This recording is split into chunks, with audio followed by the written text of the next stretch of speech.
Halo, salam mantap jiwa. Nah, ketemu lagi dengan saya Dr. Rai, psikiater. Beberapa kawan-kawan saya sering menanyakan komentar saya tentang fenomena bagaimana Gen Z ini meromantisme atau mengglorifikasi gangguan kesehatan mental dan apa bahayanya.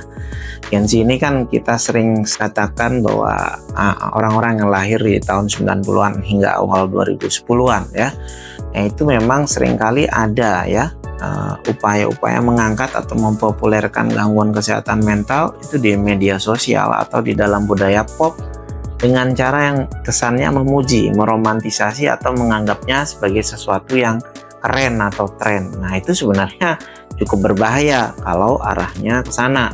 Bahayanya apa? Pertama adalah bisa jadi normalisasi gangguan kesehatan mental dengan sering membicarakan atau memposting tentang gangguan mental seperti kecemasan, depresi, atau OCD sebagai bagian dari identitas atau gaya hidup. Nah, ini bisa membuat masalah kesehatan mental itu tampak normal atau bahkan diinginkan gitu, bukannya dipandang sebagai kondisi serius yang memerlukan perhatian dan perawatan. Yang kedua, meminimasi keseriusan mengglorifikasi gangguan mental itu dapat membuat orang justru meremehkan kondisi ini, mengabaikan kalau ini perlu bantuan profesional dan menganggapnya sebagai masalah yang ringan. Hampir semuanya orang mengalami ini dan tidak membutuhkan penanganan khusus.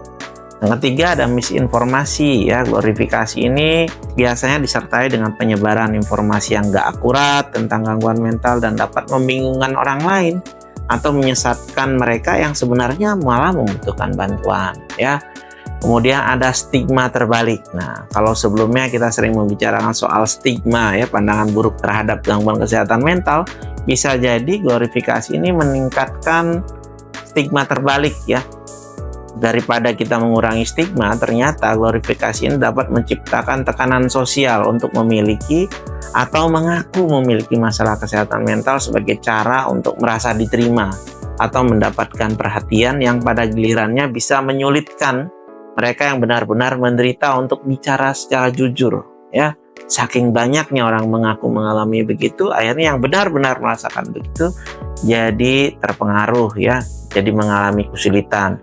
Jadi meskipun diskusi terbuka itu tentang kesehatan mental itu penting buat meningkatkan kesadaran dan mengurangi stigma, tetapi kalau mengglorifikasinya justru dapat menciptakan narasi yang salah dan berpotensi merusak pemahaman masyarakat tentang adanya perawatan dan dukungan yang tepat setelah kita mengalami gangguan tersebut.